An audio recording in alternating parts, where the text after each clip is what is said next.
Hello, আসসালামু আলাইকুম। সবাই কেমন আছেন? আলহামদুলিল্লাহ আমি ভালো আছি। আজকে চলে আসলাম আবার একটি ভিডিও নিয়ে। আর আজকে ভিডিও টপিক হচ্ছে আমার ফার্স্ট সিজারিয়ানের অভিজ্ঞতা, মানে প্রথম সিজারের অভিজ্ঞতা আজকে আমি আপনাদের শেয়ার করব। তো আমার সাইফান্স উইথ মাম্মা পরিবারে আপনাদের স্বাগতম। অবশ্যই আমাদের পাশে থাকবেন, আমাদের অনেক অনেক অনেক ভালোবাসা দেবেন। তো প্রথমে আমি যেটা শেয়ার করতে চাই সেটা হচ্ছে আমার যখন বাচ্চা পেটে আসে তখন আমি ঢাকাতে ছিলাম। তো ঢাকাতে ডক্টর দেখিয়েছিলাম। তারপর যখন আমার 9th মান্থ কমপ্লিট হয়ে যায় তখন আমি বাসায় চলে যাই, কারণ এখানে দেখার মতো আমাকে কেউ ছিল না।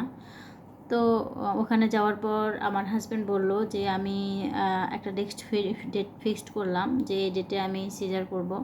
তো আমার হাজব্যান্ড বলল যে আমরা যে ডক্টরদের সিজার করব তো ওনাকে একবার দেখাতে। তো আমরা ওনাকে একবার দেখাই। তো উনি আমাকে অনেক টেস্ট দেয়, রক্ত টেস্ট দিয়েছিল, তারপর আলট্রা দিয়েছিল। তো আলট্রা করার পর উনি আমাকে বলতেছিল যে আমার বেবির ওজন একবারে ফিক্সড হয়ে গেছে, আমি যদি আরও 15-20 দিনও পেটের মধ্যে রাখি তাহলে ওর ওজন আর বাড়বে না। তো এই কারণে আমরা ভাবলাম তাহলে আর রেখে লাভ কি, বাইরে আসলে তাও মানে আমার বুকের দুধ খাবে, বুকের দুধ খাওয়ার কারণে ওর ওজন একটু ইনক্রিজ হবে, যার কারণে আমরা সিজার করে নিই। আর সিজার করার অন্যতম কারণ হচ্ছে আমার ডেলিভারি 15 দিন আগে থেকে আমার পুরো শরীর চুলকাচ্ছিল। তো এটার কারণে আমি মূলত ডক্টর দেখিয়েছিলাম। তো বললো এটা হচ্ছে লিভারের এক ধরনের জন্ডিস, যেটা বাবুর পার হতে পারে।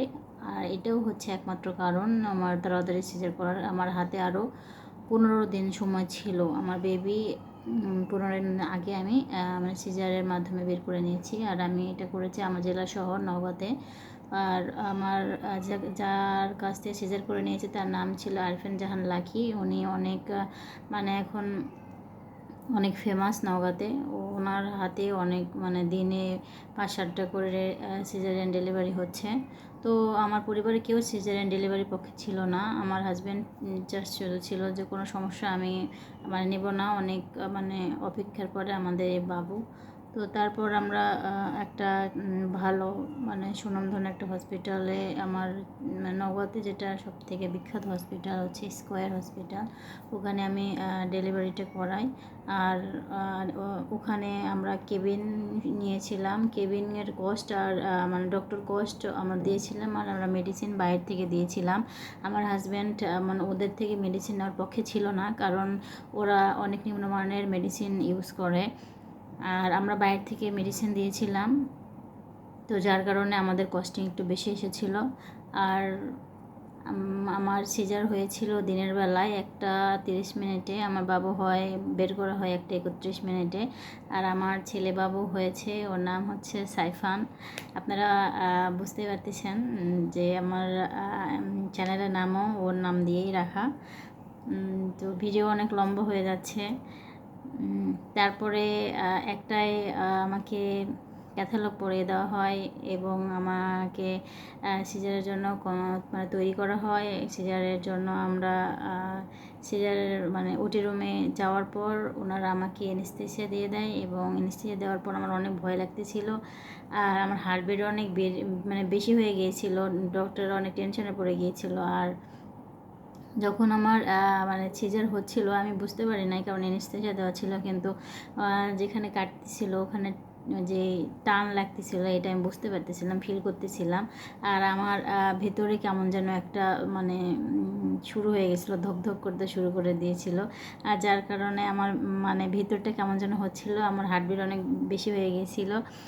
আর তারপর ওরা বাচ্চা বের করার সময় বুকে এক ধরনের চাপ দেয় নিচের দিকে, মানে পুশ করে বাবুটাকে নিচের দিকে নেওয়ার জন্য। তখন আমার অনেক মানে কষ্ট হয়েছিল, আমি এটা ফিল করেছিলাম। তো এটাই ছিল। আপনাদের কি বাবু বের করার সময় কি বুকে চাপ দিয়ে মানে পুশ করে কি মানে বের করেছে কিনা, এটা অবশ্যই কমেন্ট করে জানাবেন। তো এটাই ছিল আমার বাবু হয়েছিল তখন, মানে এটাই ছিল আমার অভিজ্ঞতা। আর অনেক ভয় পেয়েছিলাম আমি। আমার হাজব্যান্ড আমাকে সব সাপোর্ট দিচ্ছিল যে তোমার কিছু হবে না, ও সবসময় ওদের রুমের বাইরে দাঁড়িয়েছিল আমি যতক্ষণ না বের হই। আর আমার বাবু হওয়ার পর থেকে ও অনেক খুশি হয়ে যায়। ও এখনও যখন ওর কুলে দিচ্ছে তখন থেকে ও বাবা বাবা বলতে শুরু করে দিয়েছিল। আর এটাই আমার পরিবার অনেক ফেমাস হয়েছে যে আমার বাবা এখনও আমার বাবুটাকে আমার বাবা বলে ডাকে। তো এটাই ছিল আমার ফার্স্ট সিজনের অভিজ্ঞতা। আপনারা আপনাদের অভিজ্ঞতা শেয়ার করবেন কমেন্টের মাধ্যমে। সবাই ভালো থাকবেন। আল্লাহ হাফেজ।